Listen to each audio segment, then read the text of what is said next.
The Soft Revolution: What Happens When Survival Becomes a Choice. Welcome to Soft Girl Era, the sacred pause Black women have been waiting for. I'm your host, LeAnne Dolce, pronounced Dolce, like sweet softness whispered in French.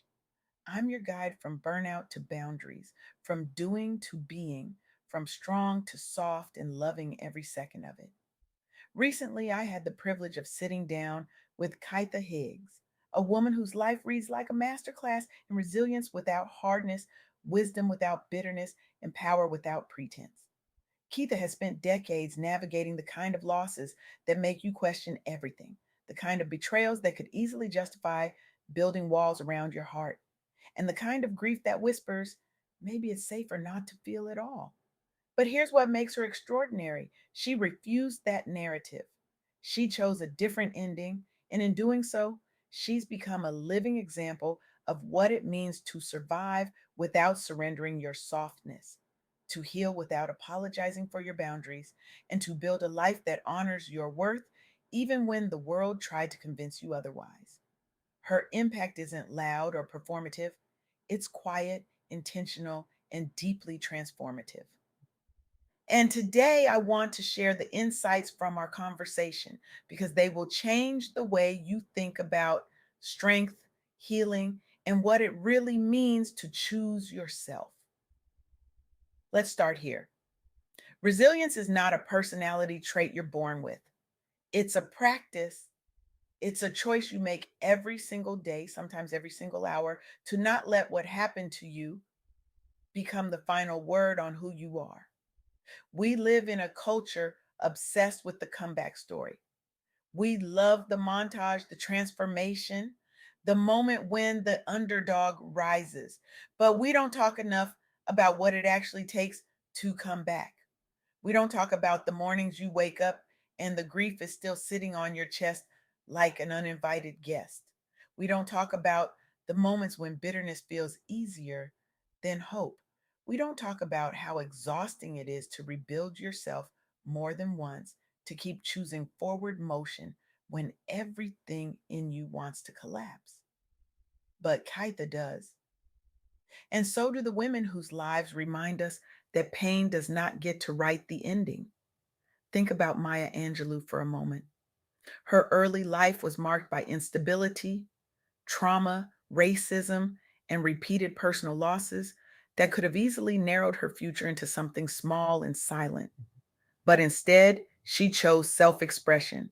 She chose disciplined creative work. She chose to name her experiences and turn them into literature that would outlive her. And in doing so, she modeled something radical. She showed us that owning your truth is not the same as being owned by your pain, that softness, intelligence, and strength can coexist, that you can survive something and still become one of the most influential voices of your generation. Angelou didn't arrive at confidence by avoiding pain. She arrived there by refusing to remain stuck in it. She didn't pretend the wounds didn't exist.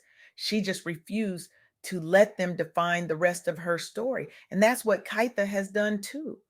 She has experienced profound personal losses, complicated relationships, moments where she felt disrespected or underestimated, and situations that forced her to learn the importance of discernment, boundaries, and self preservation.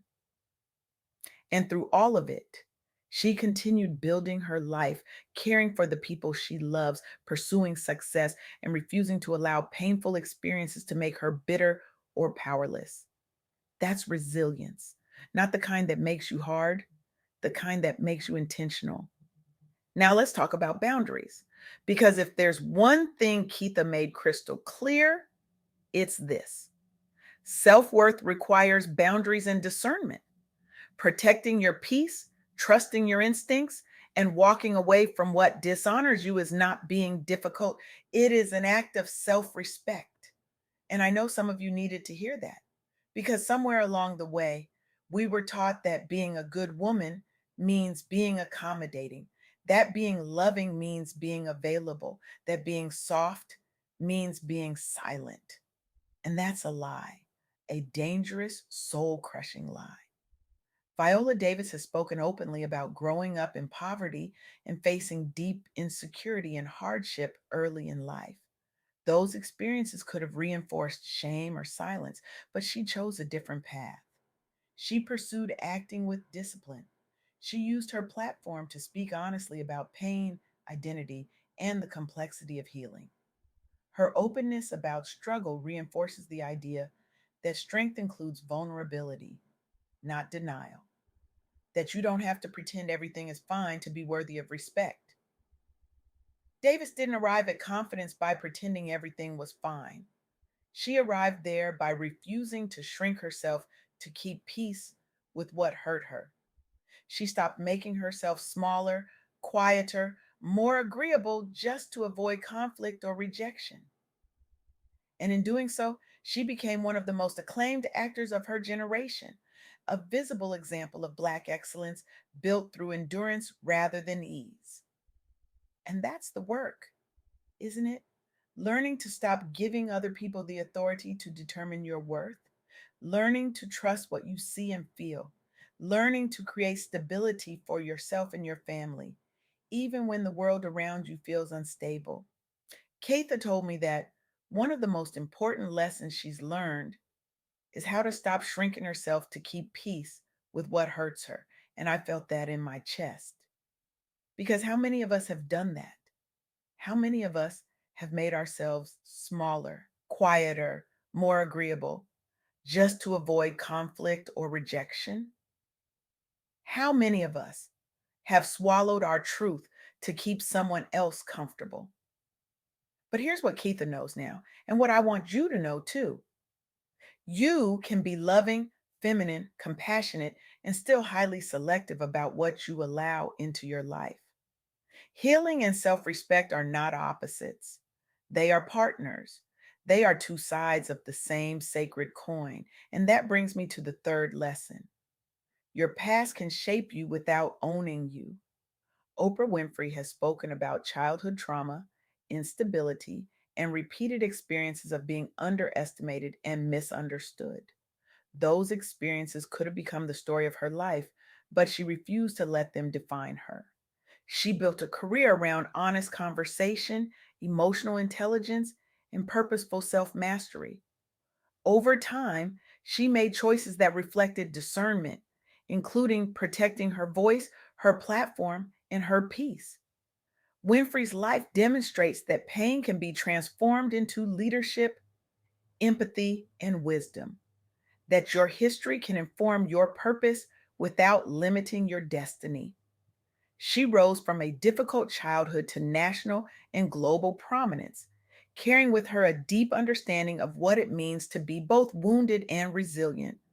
Her trajectory reflects the power of not surrendering to what happened early in life.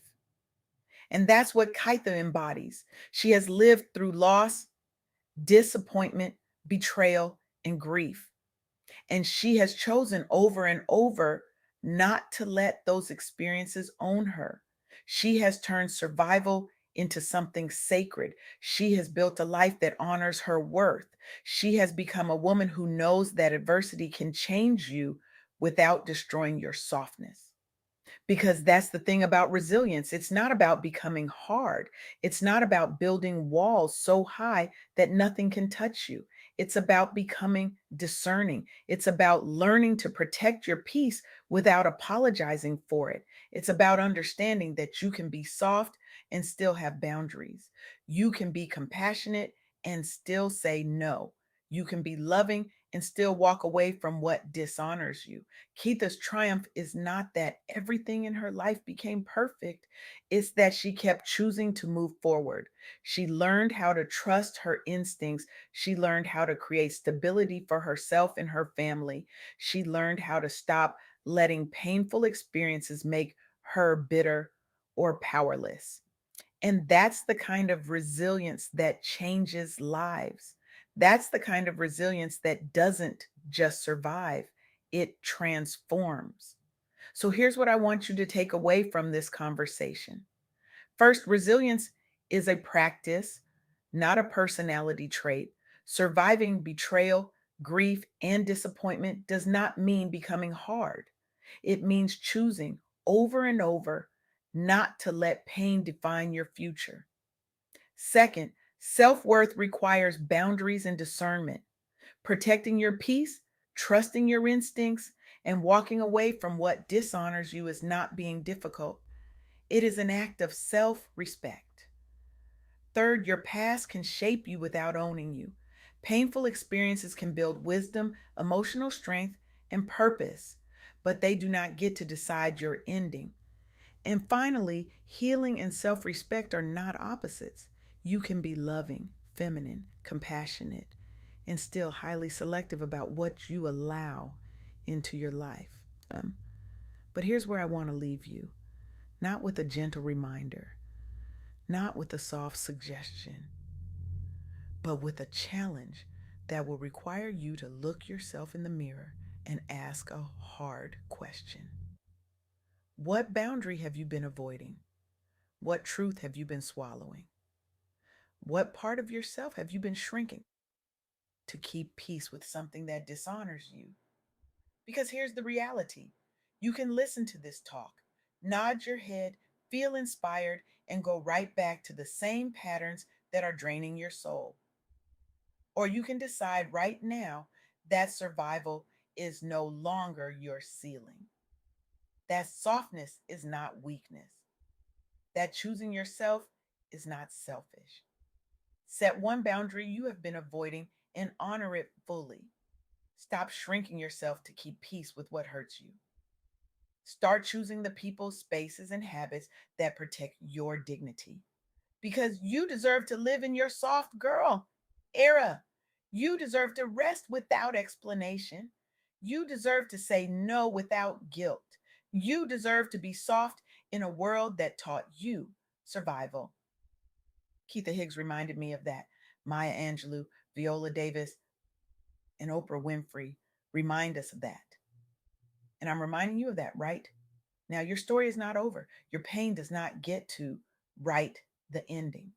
And survival can become a source of wisdom rather than shame.